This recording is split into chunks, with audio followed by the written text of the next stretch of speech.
When power and performance meets elegance and an F1 style, this board is born.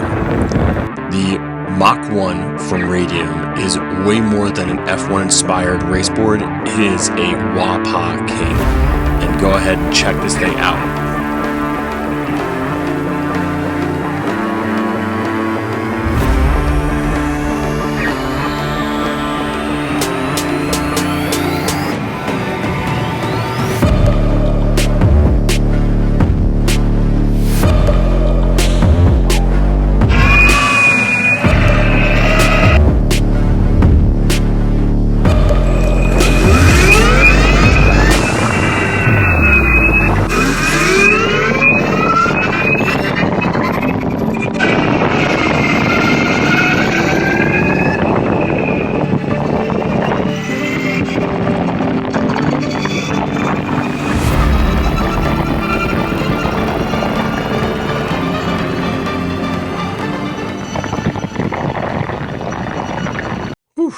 All right, let's start from the beginning here. It's been 4 years in the making to get the Mach One from Radium out, and it has been worth the wait. This is one of those boards that just has so many unique features that covering it all in one video is going to be hard. So I am going to do at least two-part series because there is things like the RTS, which is their radium torque steering inside of this thing, which deserves its whole entire video on itself, and even things like the actual chassis being this whole entire monocoque design, just like an F1 design. Again, there's just so much going on inside of this board that to do it all in one video would be not enough to cover. So stay tuned, click that subscribe button if you guys haven't yet, thumbs up the video for more coming out, and I truly appreciate that. That means the world to me. Let us go ahead and start off with the deck here. This is actually a hollow carbon fiber deck with the urethane wrap around the edge of it. It is a beautiful looking deck. And the cool thing about it is that with these 8 screws, you remove them off and you have full access to the entire carbon fiber chassis below. The chassis itself is also a single piece that allows you to actually be attached to the swing arms, which gives you the actual strength and rigidity. It's basically putting all the pressure onto the chassis versus the deck. It's very intuitive and very smart. They did an incredible job with this design. More importantly, the shape of the deck is fantastic. There is a micro drop down that's in the front and rear here, and the actual very slightly raised edges on your heel toe make you feel locked in. Now, people obviously can run bindings on this. You've seen it done on multiple boards beforehand, and I don't use bindings for my boards. I've done bindings once or twice before in the past, but for me, I like to feel the board, as is. I don't need to be locked in unless I'm doing some type of extreme racing or maybe off-roading.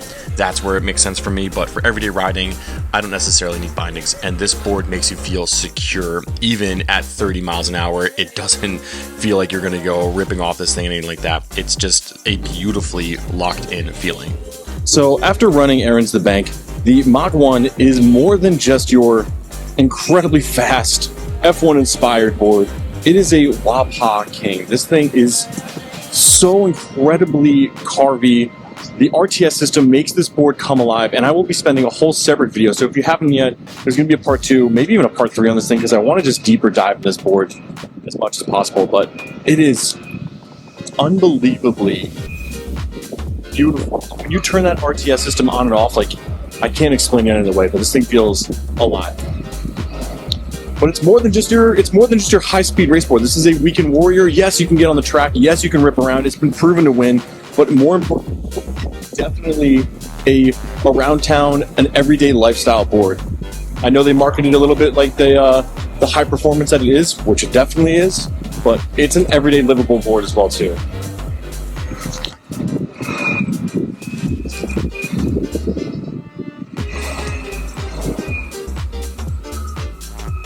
This is my everyday route that I basically go and rip around town, do my errands that I need to get done, and this board just, again, can live in this space. It's just so fluid and nimble that, getting around cars, getting around the streets, it's pretty empty today because it was actually pretty early in the morning, so I didn't have to worry about traffic too much, and I just had a good time. These streets, snowbag.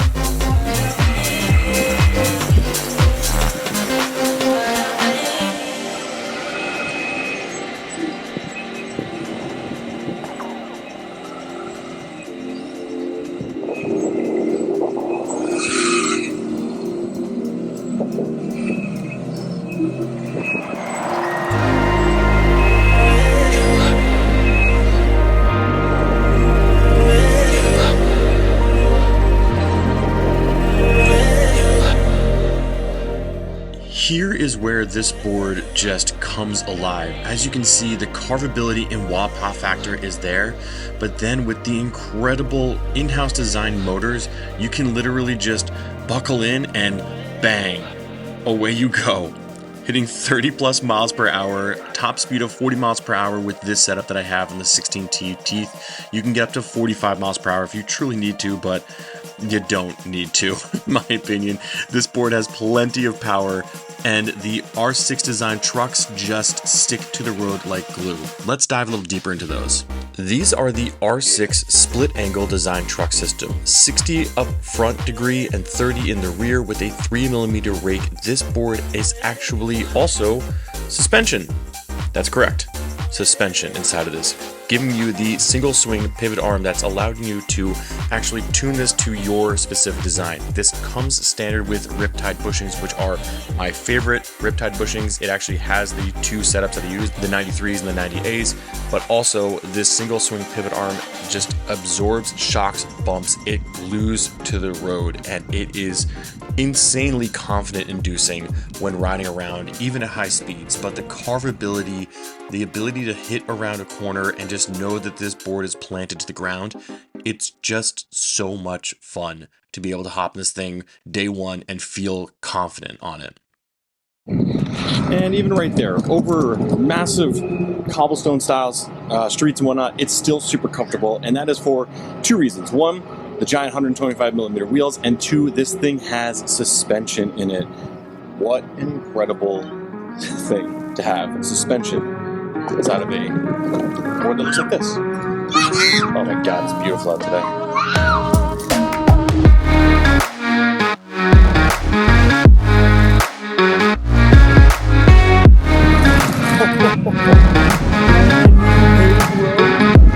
Don't mind if I do.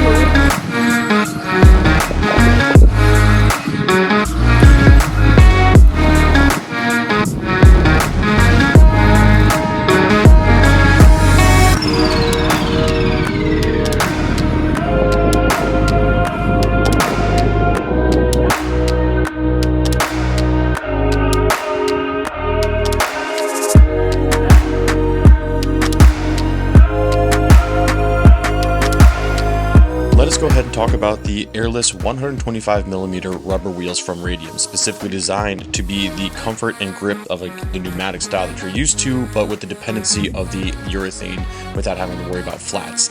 These things are squishy, grippy. They also soak up the bumps and imperfections inside of the road.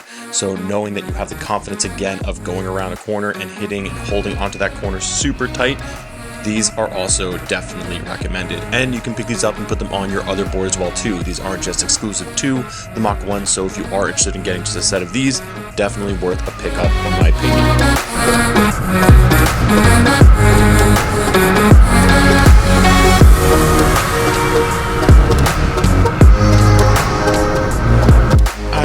Briefly on these motors here, but they are 16 kilowatt rated motors, 8,000 watts of power. This is just more power than you'll ever need.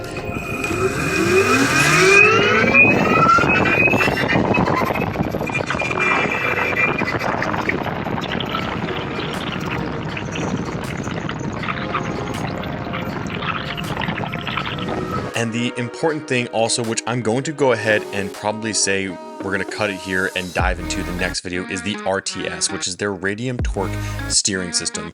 And that is just something totally special, in my opinion, that this board really shines. It comes alive, and I'm going to try to describe that and show that as best I can in the next video.